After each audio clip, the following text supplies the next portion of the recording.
Hello, everybody, and welcome back to the How's Your Touch podcast, covering all things Scottish women's football.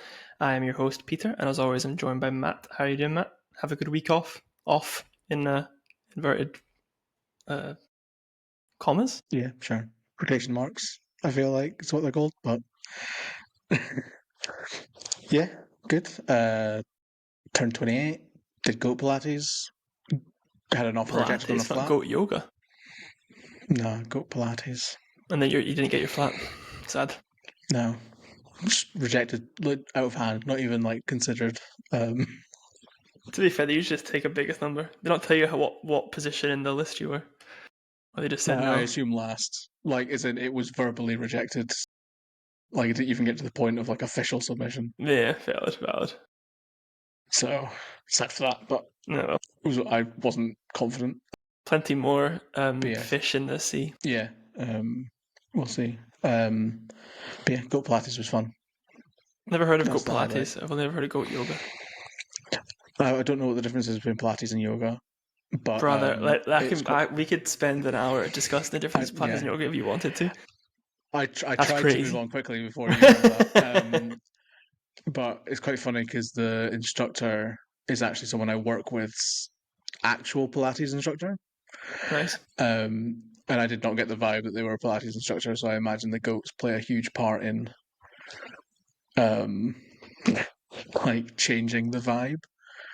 Yeah. So your co-worker does goat Pilates no, regularly. Does Pilates Right. Pilates regularly. But it's the same instructor as that does the goat Pilates. Right. I see. That was what makes it goat Pilates? Is there just goats there? I don't know what normal Pilates looks like. I've never done Pilates in my life. You would like it. It's nice. Low impact. Said the word Pilates. Yeah, one too many times probably. It didn't feel low impact. There was 2 goats on my back, and she was shouting at me to do more push-ups. Shouting at you? That's not Pilates. My Pilates is way calmer. Yeah. No. I haven't done a push-up in like 6 years. Yeah, not pleasant. Fair enough. So that was fun. Wrote an article about Leanne Crane, which you should all go and read. That was a good article. I enjoyed that one. That was our most technical piece probably ever. Mm-hmm. It's good. Well, we were going to chat a bit about them later on, but yeah. How's your move? I'm in the house, just about. So, I mean, I'm married to a lawyer, but fucking lawyers are crazy. But listen, we're in. If it's echoey, it's because I have nothing in this room. There's furniture behind you now. There is furniture last week. Yeah, there is a what's it called? A wardrobe. Cabinet? Yeah, sorry, I'm completely losing my mind here. Right, I'll be good. We good. Yeah. So anyway, yeah, I'm in the house. It's a nice house. It's got a garden, which is cool. Terrace, nice view. You'll see it when you come by eventually. Yeah, well, would have been Sunday if I didn't get if you hadn't blanked my text for 2 days and then gone, actually don't come over. Nah, that doesn't sound like me. It sounds exactly like you. Me flaking on plans? That would never happen. It's because I forget that I say yes to things. And, did you? That's nice. Thank you. I look forward to. Yeah, well, by the time you get it, it'll just be dust. That's really sad. Okay, what have you bought me? It's coffee. Right. Okay, this is going to be a funny podcast. Neither of us are in a headspace. No, that's okay. Well, we've still got. I don't think starting a flat hunt the week of going back to podcasting after a week's break is great. No, flat hunting is bad for you mentally, I think, because you just get told no all the time, and then you're like, well, I'm fucking stuck here forever, basically. And then you give up, more or less, is what happens. So, but yes, anyway, regardless of all that, there was still football to chat about. There was 4 round of fixtures SWPL 1. There was the Sky Sports, or are we still beeping sponsor names out? I mean, Sky Sports still haven't paid us any money, so I know. Okay, well, it was the League Cup, the SWPL Cup, yeah, the SWPL Cup, the first round of that. First round, wasn't it? Yeah. And then there's also been some second round, I think. Was it? I don't know. I think so, because I'm sure there was a round. Yeah. Yes, there was. Yeah. There's that, and then there's also some Champions League football was played by Glasgow City and Hibs, and we'll just chat about all that in varying levels of detail, probably. So yeah, without further ado, we'll just get into it.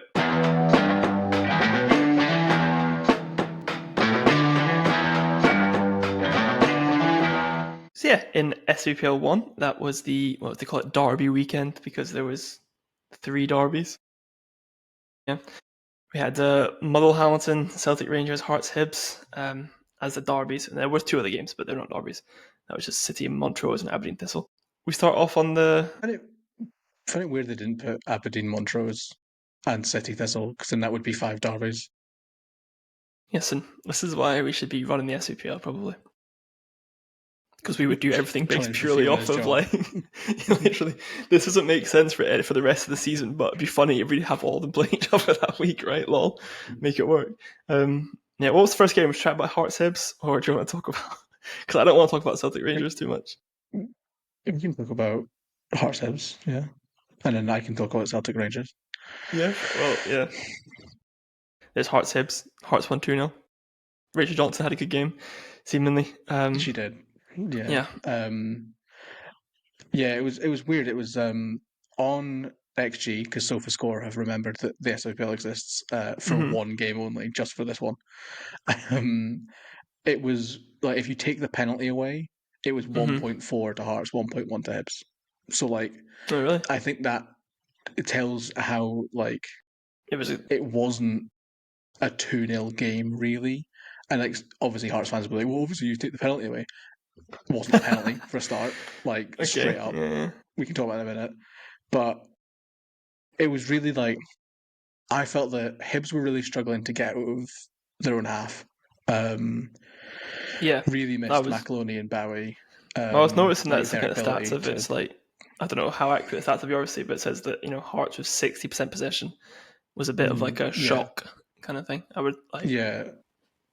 It was one of those where Hibs obviously don't mind Hearts having the ball, but yeah, without McAloney and Bowie, there's this difficulty to dribble through the midfield.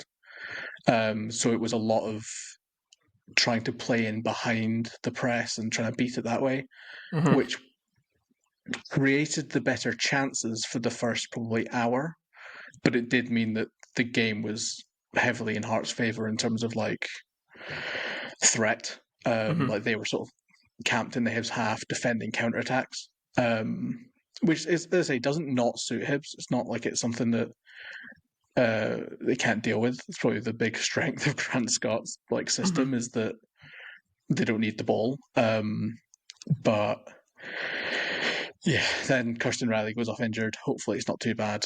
Kirsty Morrison ends up playing defensive midfield, which is nuts. Yeah. And shockingly, that didn't go well from that point on, and Hearts then took advantage. Hearts probably have got better. I don't know.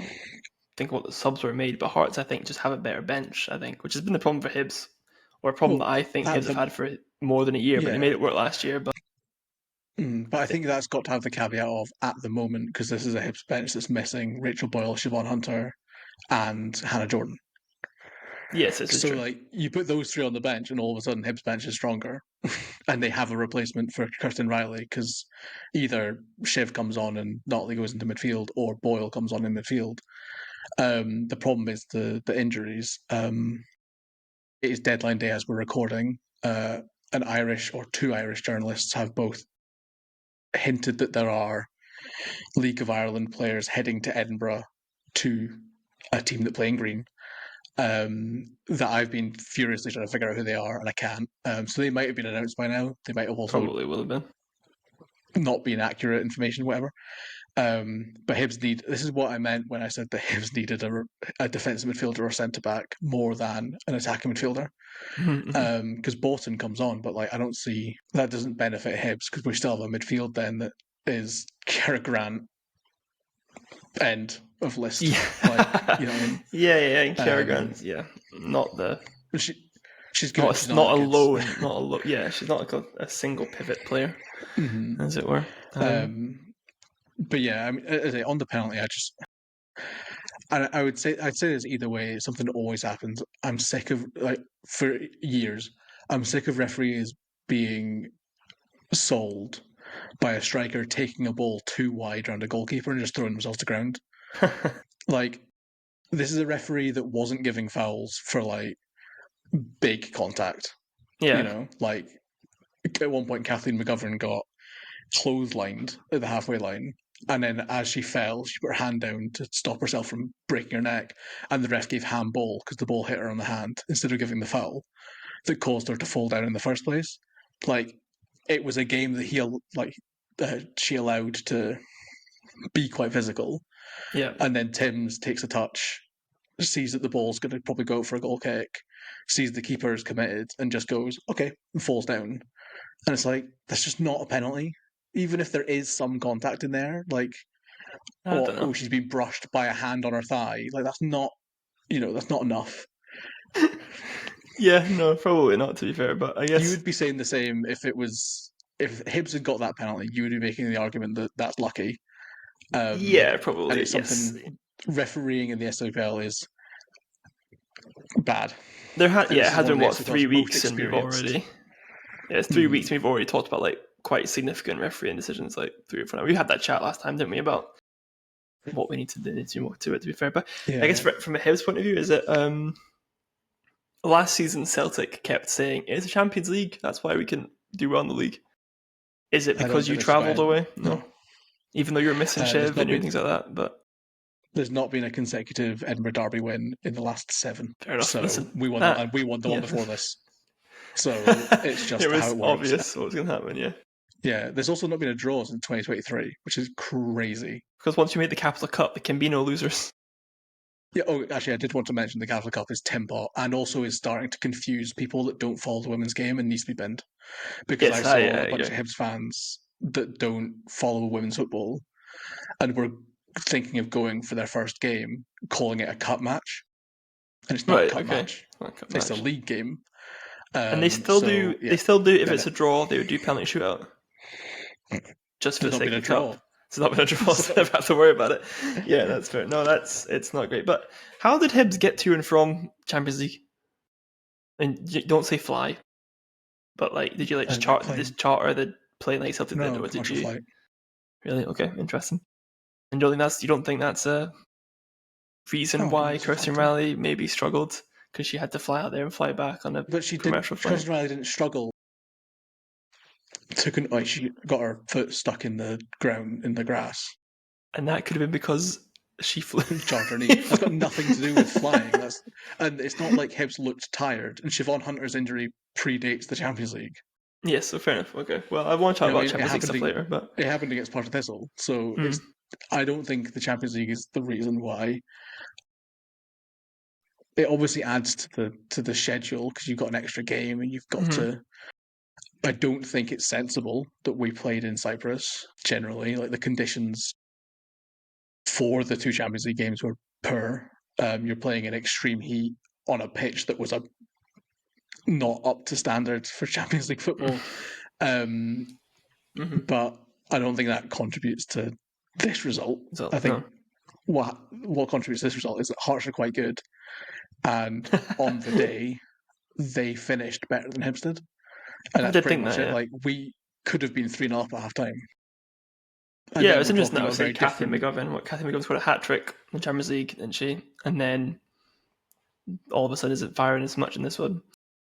Weird. She had a few sites that Johnson saved really well. Hayley Adams had a header that should be a goal. Becky Galbraith was on commentary, and I think she was getting quite frustrated as a goal scorer, being like, yeah. But Hayley Adams had a free header in the box that she puts over the bar. There's a couple other looks that we should be doing better with. But Rachel Johnson probably should have been player of the match. And if we'd have done a 5 of the week, if it had been a full game week, probably would have been the star of the 5 of the week. Probably after the few games there was, yeah. That's true. Take a game. It's very much one of those where it's like it's a game that could just as easily as it ended 2-0 to Hearts, could have ended 1-1 or could have ended 3-0 to Hibs or any other variation. Like, it really, it was just husband scores a good goal, it's a really good finish, and they get a penalty. Yeah, and it's good. It's happy for Rachel Johnson because a couple of weeks ago we were kind of not questioning, but like she didn't have a great game a couple of weeks back, or maybe last time we recorded, and we kind of were talking about how that was disappointing for her. But it's good to see that she is like bouncing back from that poor performance. Have then like a player of the match performance here. She's a good keeper, obviously. But it's the stuff we were talking about, and this is probably the disappointing thing, is that Hibs didn't take advantage of being a team that are good at attacking crosses against a keeper that's a significant weakness for. That never happened, and that's probably a disappointment more for Hibs than it is for Hearts. But as a shot stopper, she's never had questions over that ability. It's really just those couple of things. So yeah, but as I say, it was one of those where it could have gone either way. I don't think it's like a disaster thing where you need to panic loads for Hibs. If the thing probably would be like if this had been a loss or a struggle to beat Motherwell or Aberdeen or Partick Thistle, then we could maybe discuss the Champions League. But I think this is just it's not a game between two good teams. Obviously, not panic stations yet because you're only 3 games in and you've got the game in hand now, and you've won that game in hand, you're back to the top table anyway. But yeah, I guess moving on from that one, other derby chat about first game on Sky Sports this season. Sky Sports picking people. We get DMs about this. People get mad about this. But the Celtic Rangers game will probably be as disappointed as I am that Celtic played this game in Hamilton so their Legends team could play at Celtic Park.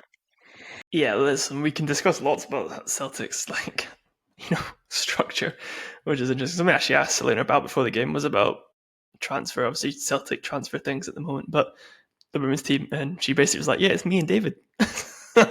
Not a great answer, to be fair, I wouldn't think. But I mean, it's the truth, but it's not. I think it's great for Celtic to be like that. But to be fair, that is something with the transfer window that I have noticed is that the clubs with men's teams that have been busy in the men's transfer market haven't been busy in the women's transfer market until the men's one is closed. Yeah. Like Hibs with Bolton, like that shouldn't be September.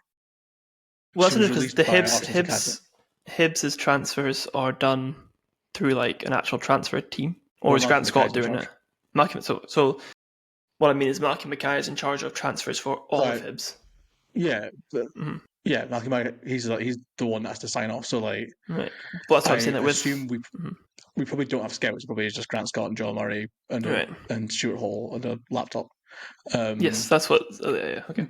Looking at my tweets based on transfers, but it's just interesting because like that is a limitation if you've got to have someone sign off on it. If you got to get someone's attention for it, but their attention is on the £2 million player over there. Exactly.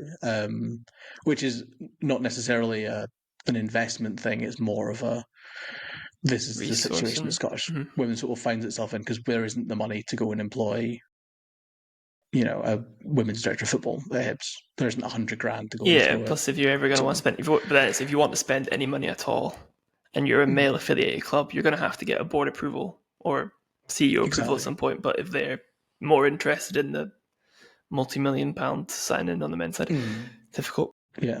But anyway, on the game itself, Celtic Rangers, not great. It was more just disappointing to do it. It's an international break.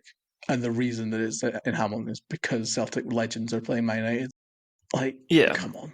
I don't know. Well, Celtic will play one game at the Park all season. It'll be the second last game before the end of the season. Should a bunch of 45-year-olds really take priority there? It was even like barely a quarter. Well, I would say it's like accidentally all right because I feel like if they had the women's game at the Park, it wasn't a great time. That's not because they planned it that way, but just because Celtic is not in a great position with fans. We might have won. Yes, that's true. I did. We cannot be. So since the last Celtic win over Rangers, Rangers have won 5. 4 of those have been in front of the Celtic home fans. Yeah, that's rough.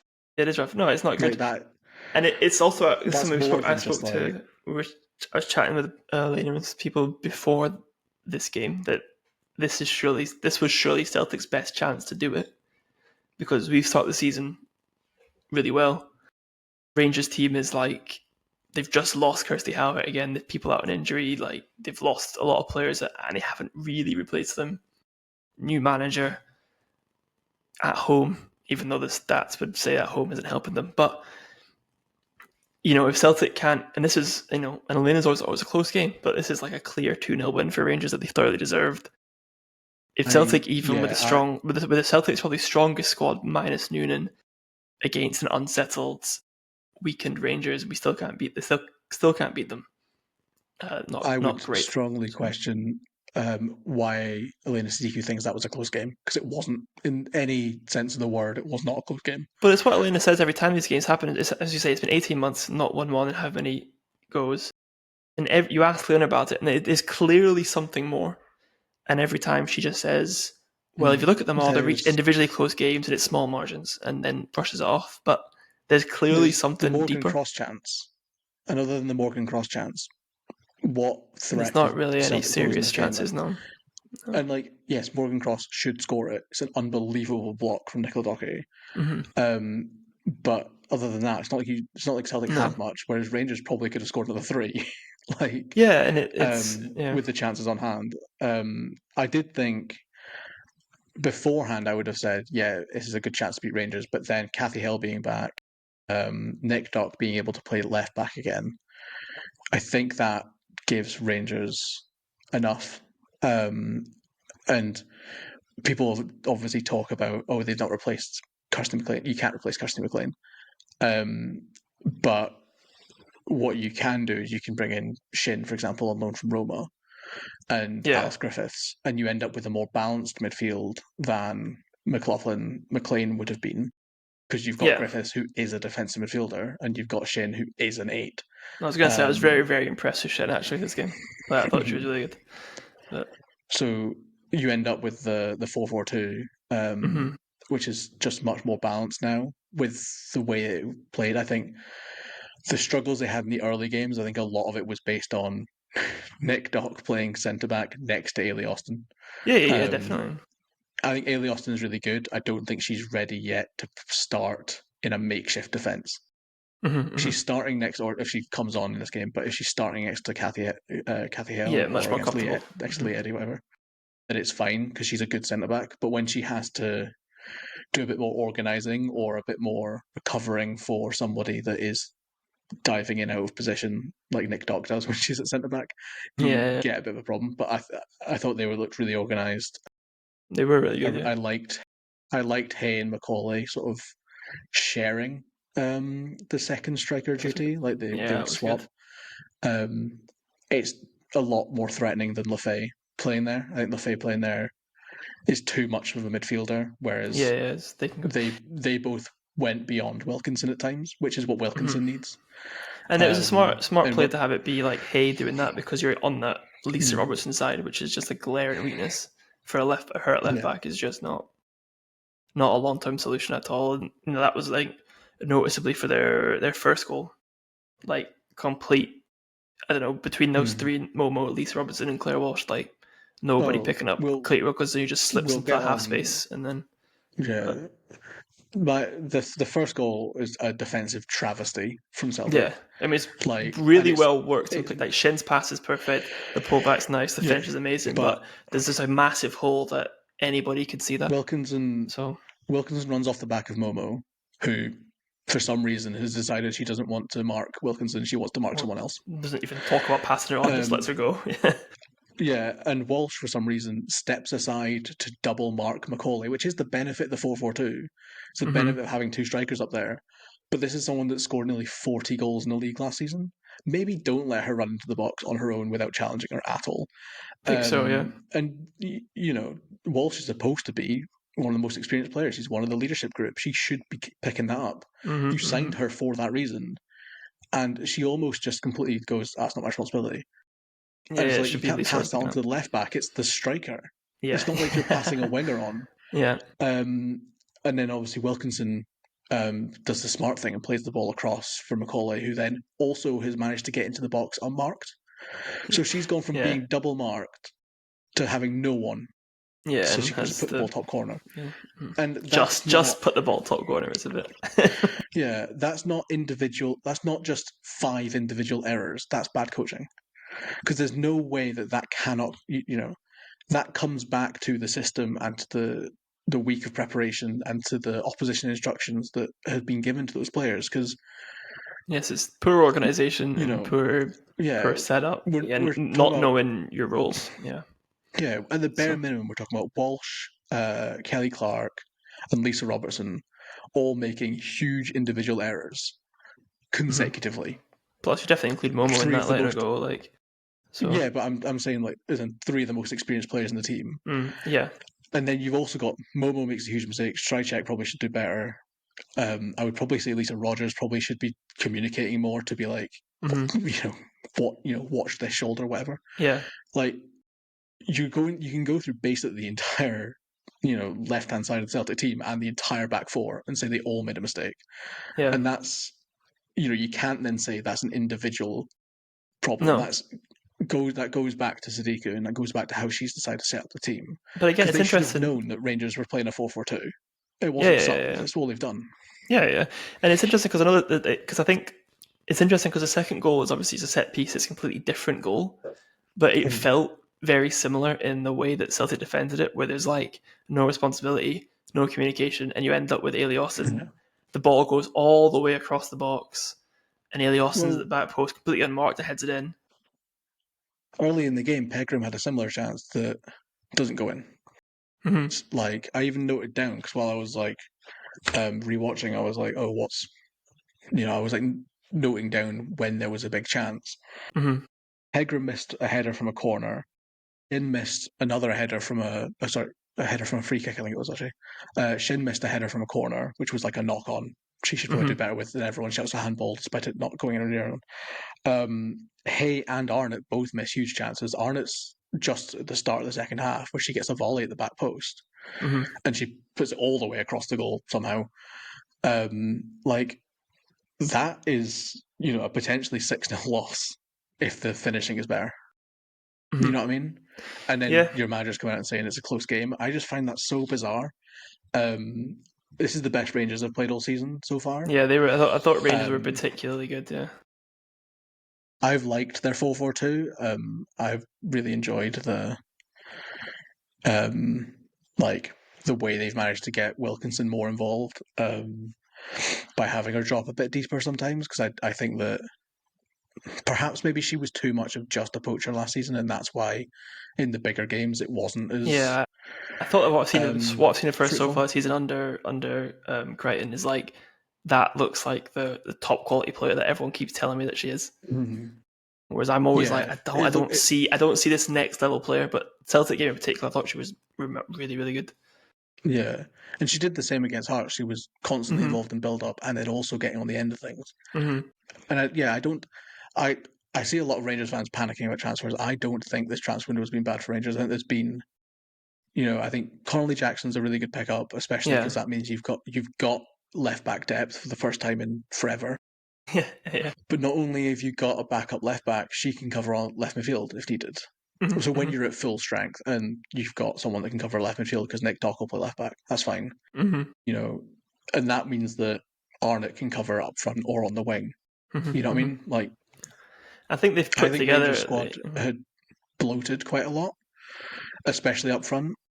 It's you look at Laura Berry, who we were talking about, as maybe she needs to leave because she's not going to play at Rangers. Hardy and Howe have left.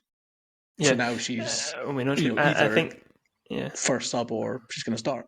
I think they've got obviously a much more balanced squad now that is going to be a lot easier, in quotation marks, for Leanne Crichton to manage as first job and all that. And you say she's came in, take up a 4-4-2. It's kind of what we said she would do is get players in their positions and get the best out of them, playing not overly complicated threes at the back with inverted fullback nonsense and stuff, and you'll just make it work. And which you is see also the opposite of the mentality in the other dugout in this game is it's simple football really, but it's not.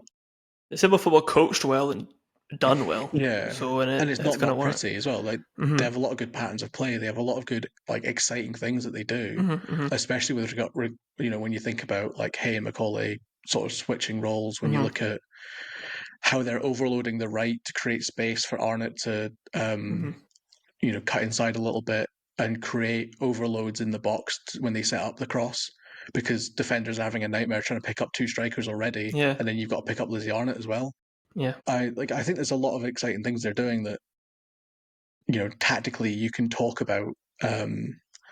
If you want to have those conversations of like, oh, look at me, I'm doing but it's this. not like so pretentious in the way that some other kind of. But it's sometimes it can similar be to Grant Scott. It's very like, this is the system. It is what it is. We're going to press somewhat high. We're not going to sit super deep, but we're willing to drop back. We don't care if we have the ball sometimes. We're going to be organised, but we're going to get the best individual performance we can out of every single player on this pitch, and we're going to give them the freedom to do what they can do. We're going to give Wilkinson the freedom to drop deep so she can spray the ball out wide. We're going to give Arnott the freedom to take on her fullback. And that's something that we've not seen from Rangers, because Arnott's been playing wing back and they've been playing this silly back three. Yeah, well, that is written. It's meant that they're better defensively. Yeah, well, it's written all very nice in a Substack, so let's not, if you want to read more, a bit more in depth, see some nice graphics, things like that, Matt did a really good Substack on Rangers' time under the Anchorite and what you can expect from them and how they've been looking so far. All very, very nice. There's another one coming soon too. Keep your eyes peeled for that. Not on Rangers though, different team. But yeah, I told everyone what team it is. Sorry, it's Thistle. Yeah, keeping it secret is on David Elliott because he's the other new manager. Yeah, well, we'll look out for that one. That'll be a good one as well. And yeah, I guess the final derby of the weekend, we had Motherwell v Hamilton. Motherwell really blowing away Hamilton, and a really good performance from Motherwell, and that's probably the first time this season they've maybe shown that quality that they have. I think, up to now that's going to be a bit of struggle so far, haven't they? But that was, great. I know it's Hamilton, so Hamilton knew up, but these derbies, as we've seen when Hamilton were last in, Hamilton caused a lot of problems for Motherwell, but Motherwell, I think, managed it really well. Scoring 4 goals is no mean feat, no matter who you're playing. So yeah, it's good for them. Disappointing from Hamilton. I think usually, I remember Hamilton back in the day used to play like fucking prime Brazil in the Lancashire derby for no reason at all. But I don't know. Well, in this one, I think the game sort of turned on one attack really, because Hamilton hit the post twice, and I think that's where, like, at 1-0 up, they hit the post, the ball falls to Gerrard, who sends 4 defenders the completely wrong direction on the edge of the box. But then she also hits the post, and then their other shot, I can't remember if it was blocked or saved or which went wide. But they obviously don't end up scoring from it. And after that, that's where Motherwell then pick it up. And I don't know if it maybe shook Motherwell a little bit and woke them up, or if it was just a case of Aki's maybe running out of charge or hitting their confidence or whatever. Yeah, get a bit frustrated. Because realistically, they're going to be annoyed by all 4 goals. Like, Bobby Watson in the post-match was annoyed about the first goal, and then the fact that they then concede 2 other goals basically the same as it, with just a cross that goes waist height across the box. They definitely should be defending them better. The Bailey Collins goal is right down the middle of the goal. Like, it should be bread and butter for Halliday, and she'll be disappointed not to have saved it, because it's not even like it's like looped or anything. It's literally just she dives late, or she puts her hand up late. Yeah, just miss it.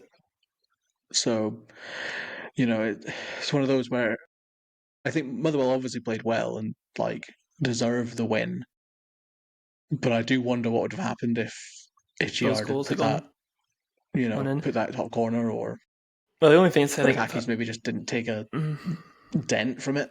Yeah, the only notice I noticed from that is, I noticed this last year as well, Katie Rice knee slides, like the like angle, very impressive.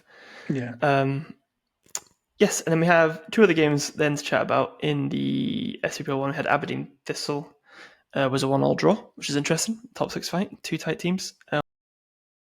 More information for you to put into David Elliott article. It was what is it they tweeted? Cruel oh so cruel. I think that was a tweet from Thistle or something along those lines. Galloway scored the 90th, like the last kick of the ball. But yeah. Found Thistle's build up to this but odd.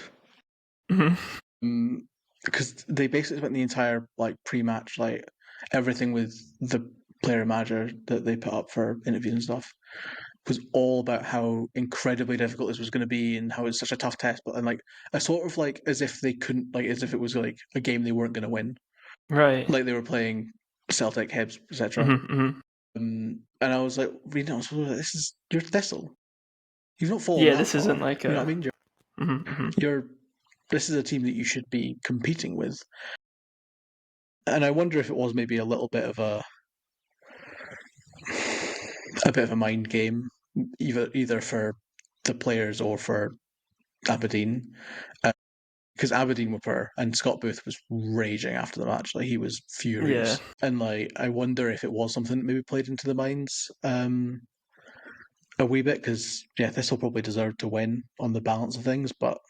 It wasn't like a great game. I mean, I think again how accurate some of these stats are, but it was like wind. one shot on target for this other couple for Aberdeen. Like it was no passes and all that. Not very many. I mean, on refereeing watch again, Black was probably very lucky not to get sent off. The commentator says that she gets all the ball. My issue with it is that she gets all the ball after Leah Tweedy does. So Leah Tweedy takes a touch and then she kicks the ball and Tweedy almost simultaneously. It would have been a denial of a goal scoring opportunity, last defender challenge. I think it's obviously a foul. I feel like it's one of those where it's like harsh if it is denial of a goal scoring opportunity, because you're like, was it though? As a neutral, that obviously Thistle fans would say Leah Tweedy's running through 1-on-1 with the keeper. Yeah. But another one, and the ref just doesn't give it, and then he goes and books David Elliott for shouting, and I was like, this is bizarre. But and then on Chelsea fans, Katie Cox watch. Yike. Why send her up to Northeast? Yeah. So maybe she can fumble the ball to she's had a tough time, I think, because she had some really good saves, but then I don't know. Give her the benefit of the doubt, it was windy. Fair enough. It's a corner right on top of her, and she just drops it into Tweedy's path, and they start shouting at the referee. It's like this isn't the WSL, That's valid. The final game of the weekend, then there was a City Montrose as well. City winning 5-0. Abby Harrison scoring again, which is concerning, I guess, for all non-City fans. She seems to be getting up to speed. And then also Tanaka got her first goal for City as well, which is, again... Has Golob scored before? I think Golob has scored again. Not scored a lob yet. Waiting on that happening. Because as soon as that happens, we'll be tweeting, oh my god, she's going to go lob the keeper or something. It'll be funnier than that. I'm drafting it every day in my head, so just hold off on your lob, please. Yeah. Also, has Erin McLaughlin scored before as well? Probably Ago, I don't know. All I know is it was definitely Tanaka's first goal, and then Forrest got a penalty because she's good as well. So City could please stop kind of progressing at a natural, good way. That'd be helpful. So that's all that. I thought it was so difficult to play after the Champions League. I was going to say, no hangover for them, clearly. They managed it, but they only had one game. That's true. And they still couldn't get through. So I feel like that's a harsh way of putting it. Is that our segue to talk about the Champions League? Yeah, we're not chat about it now.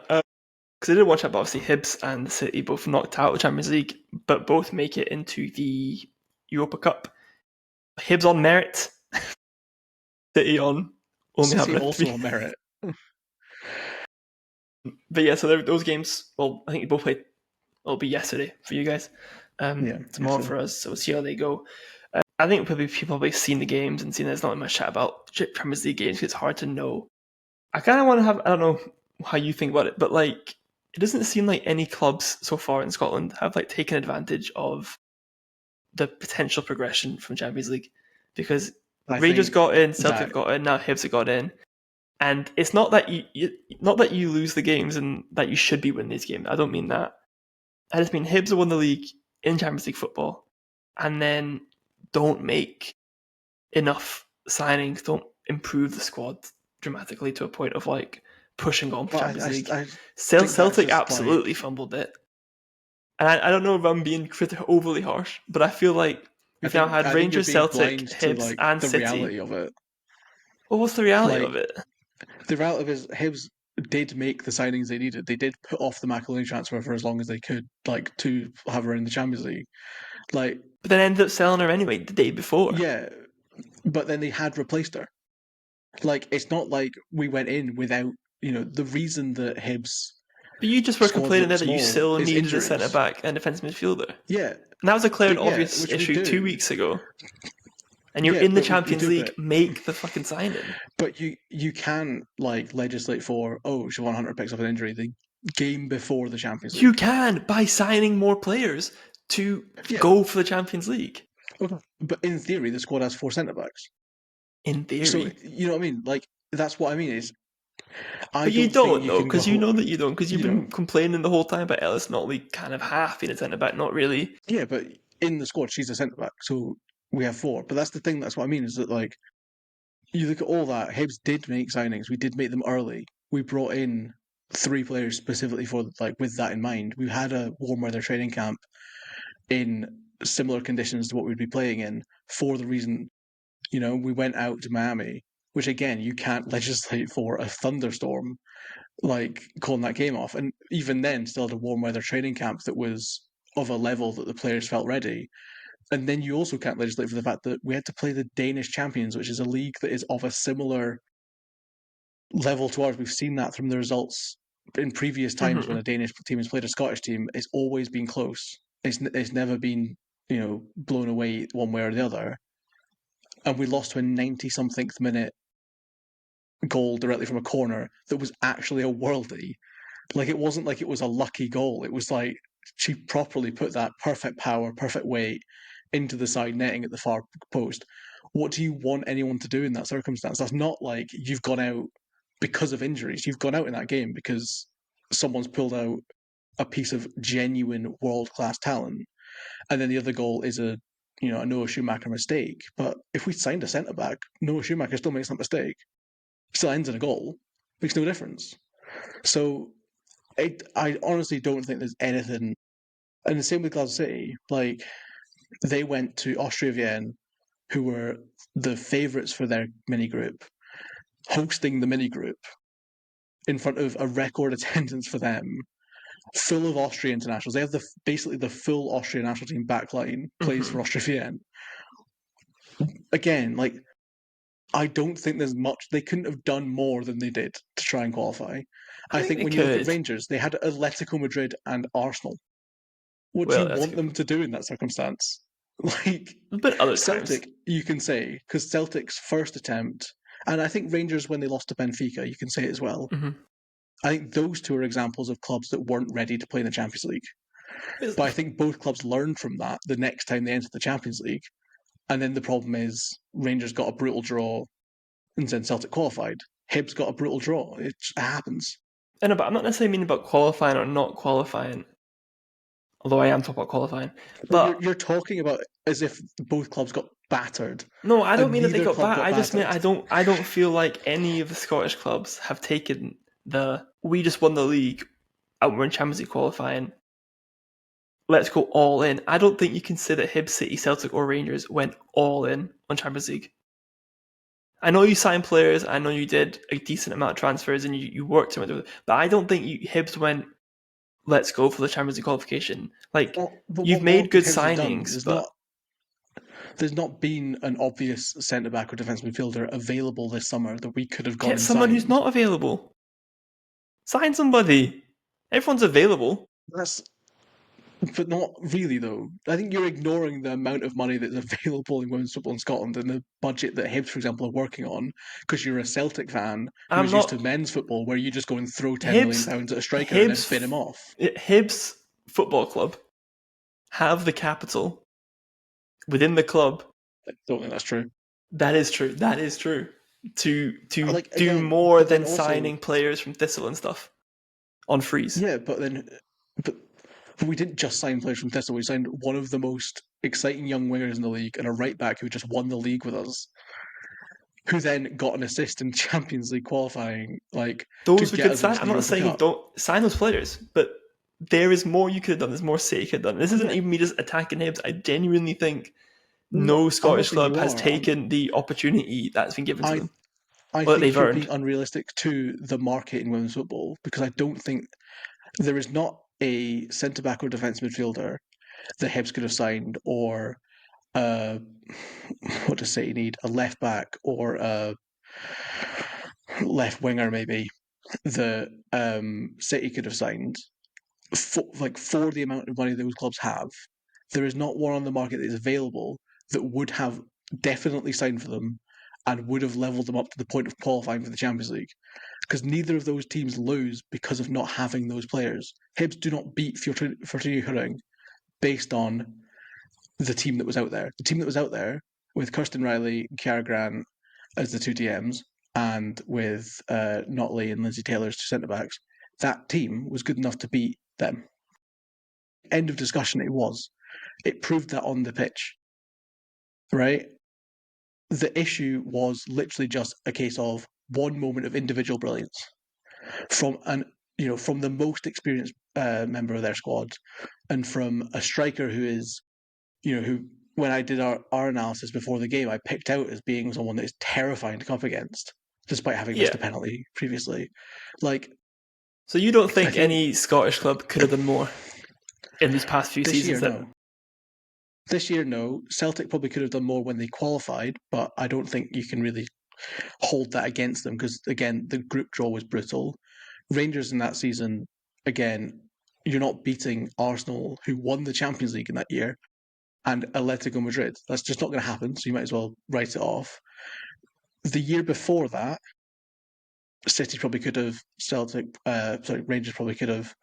And as I say, when Rangers went out to Benfica, I felt that Rangers could have matched Benfica. And they did, and they probably will have felt disappointed to have gone out. Celtic, in this first season they entered, when the draw wasn't that bad, probably could have done a bit more. But we're talking like 5 years ago almost. Like, in the last 3 seasons, I don't think there's much more that teams could have done. City bring back Mathalo. They sign a number of players. They maybe could get Tanaka in earlier. But that's like, is that really the difference maker for them beating Austria Vienna? Potentially not.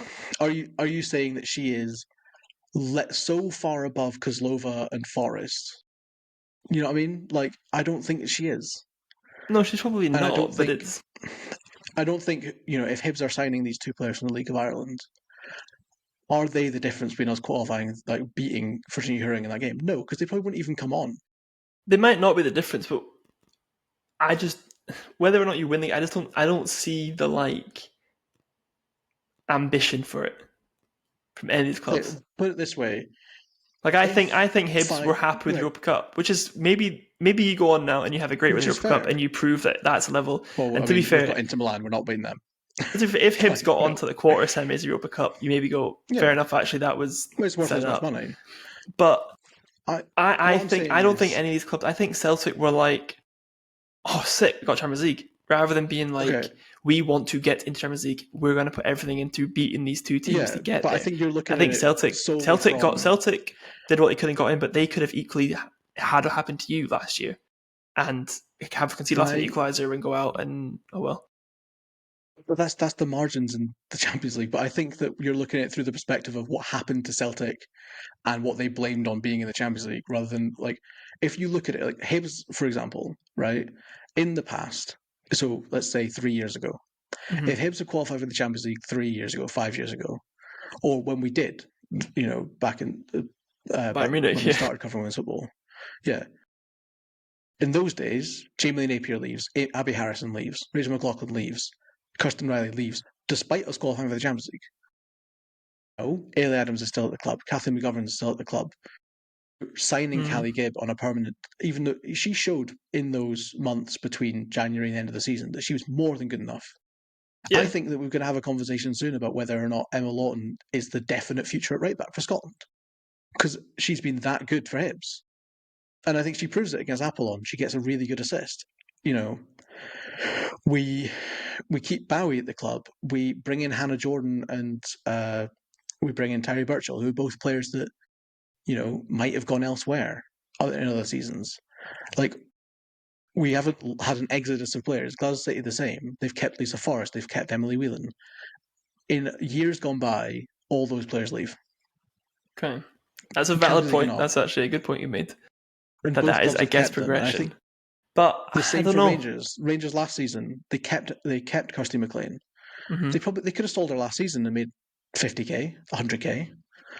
Is that worth? You know, that's about the amount that you get for qualifying for the Champions League or for the Champions League qualifying rounds. They kept her because they believed that having her was better than not having her. McLaughlin the same. They probably could have sold McLaughlin, Howitt, Hardy, etc. Like, we're not seeing clubs get into the Champions League and then lose 5 players and then struggle to compete. We're seeing clubs get into the Champions League, keep all their squads, and then get unlucky in the draw, realistically. Both Hibs and Glasgow City probably got the hardest teams they could possibly get. Or one of the hardest. Hibs, definitely. Glasgow City, against almost certain. Because Glasgow City was seeded, remember? And they still go in as not even the favourites. I think that I think it's naive to look at it and go, it's a failure for Scottish football for us to, you know, be heavily competing and causing a lot of problems for the Danish champions. Or in, you know, even in Rangers' case, they only lost 2-0 to Atletico. Like, it's not even like they got battered, but they lost 5-0 to the eventual champions and then got beaten 2-0 by Atletico Madrid, who are, the 3rd best team in Liga F, qualify automatically now. Like, you know, but Celtic couldn't compete with Chelsea. Yeah. Like, oh no, end of the world. It's not. Well, it's not the end of the world, but I think Celtic's ambition should be to compete with them. No, that should be the ambition, but I don't think it is. Yeah, it will be, but like, you can't just go in first season and compete with Chelsea. They want to win it. You should be able to. I think the results against PSV were concerning, but I don't think they were like disastrous. The results against Real Madrid and Chelsea, you can just write off, because that's not like that's not a realistic aim right now. I don't know. Right now, that's not realistic. Even if you had thrown £1 million at it, one, you've got to attract the players to come to the SWPL, and two, they have to work together. They have to gel, and you can't just buy a whole new squad to go into the Champions League with, and go, oh, we're going to get to the round of 16, the quarterfinals, whatever, because that's not going to happen. But you could have, for instance, not fucking flown commercial. Okay, and like Celtic the same, like they chartered a Jet2 flight. You just said it's time for our Champions League, and it's not even necessarily that you. Like, I guess Hibs City did compete, and Celtic and Rangers that have competed in the past. I just think the overall feeling is that we'll go out there, we'll try our best, and we'll see what happens, as opposed to being like a doom and. I think you're letting the doom and gloom of men's football in Europe and Scotland currently impact your opinion on what's happening in the women's game. Personally, maybe true. I am a doom and gloom kind of guy. We have, 5 full-time teams erring on 6 or 7. We're not in a position of the league making loads and loads of money for the teams in it. We're not having teams consistently get into the Champions League, which is a good thing because we're having a competitive league, which is helping to promote everyone and lift the whole league and increase the revenue for the whole league.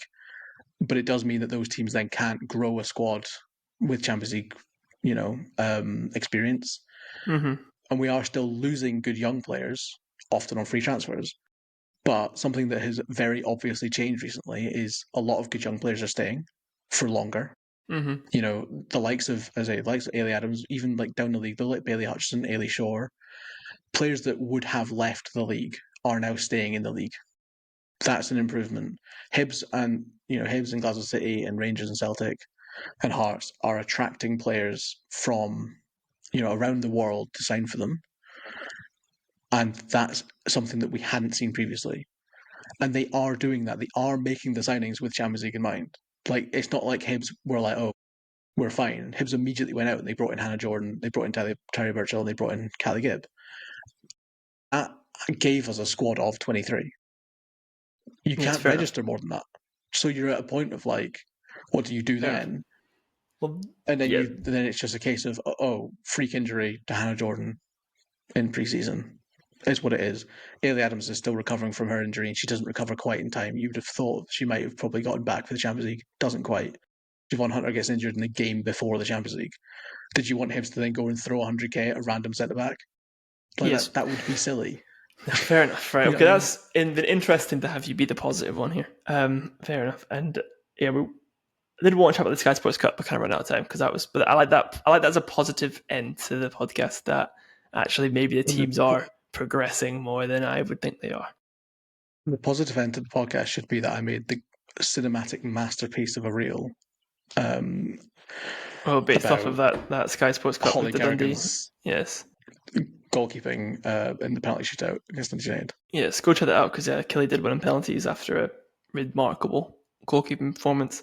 And then also just fantasy results actually. I was going to say, and a wonderful goal from How's Your Touch sponsored Caitlin Canavan. Yes, big up Caitlin Canavan. Is that our first game as a How's Your Touch sponsee?